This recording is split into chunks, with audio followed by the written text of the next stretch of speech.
This woman has some interesting questions about hell, some theological questions, which is my favorite thing.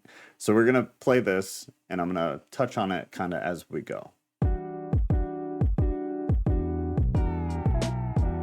I have a question for Christians that believe in hell and also believe in an all-knowing, all-loving, all-powerful God. Jeremiah 1:5 says that before you were in your mother's womb, before you formed, I knew you. So before God forms this human in its mother's womb, does God know if that human is going to go to hell or going to go to heaven? If God doesn't know, then God is not all-knowing. And if that God does know and chooses to create that human anyways, he is intentionally creating humans that will suffer for all of eternity. In essence, that's true. She's not wrong. But the idea is that God creates humanity in the concept and context of free will. So each human that is born that God does know from in the womb, and God does know where the story is going to end for that specific individual, it doesn't mean that they don't have free will along the way. It means that God knows what they are going to do with their free will. But God certainly intentionally creates human beings for them to have free will.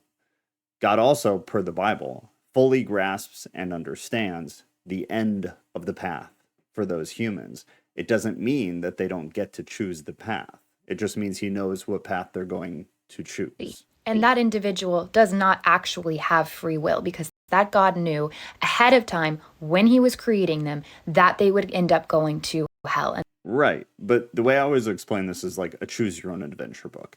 The author writes the book.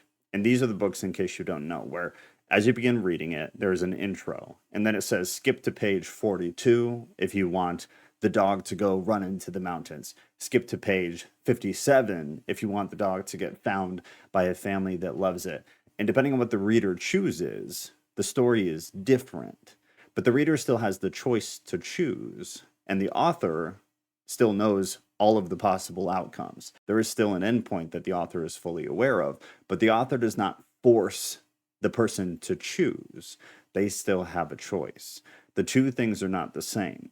Free will and predestination are in absolute conflict with one another. And that person did not have a choice in that matter because it was already decided as soon as God formed them in their mother's womb. You cannot have an all-knowing, all-powerful, all-loving God and hell.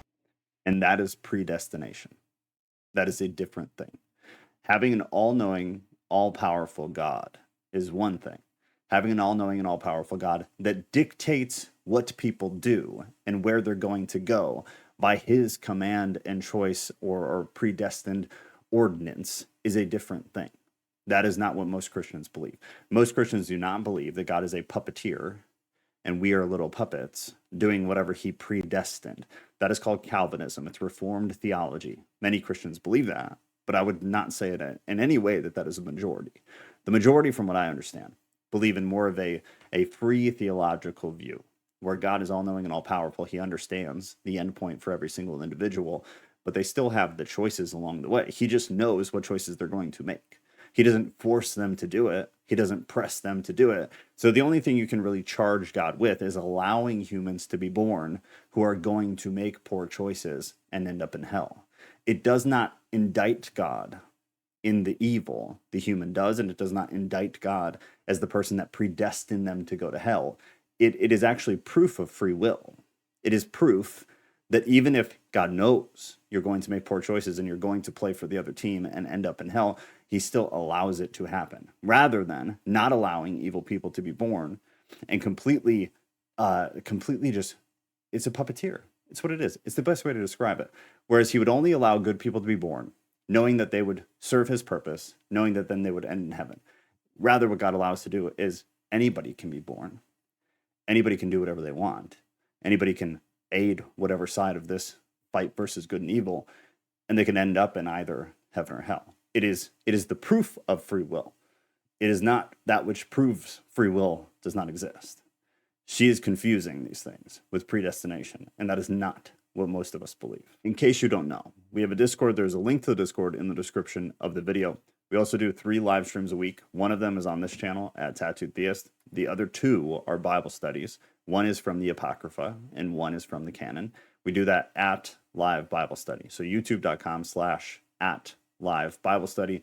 The easiest way to be a part of any of that, though, is to just join the Discord. When you come to Discord, there's an events tab here, and you'll see we have these events always up, ready to go, and you can just click the link, and that'll take you to the proper channel. But if you're looking for people who are genuinely in this for the Bible, for the theology, and away from the culture that has kind of become a bit rough to be a part of, is a great place to be. Hope to see you there.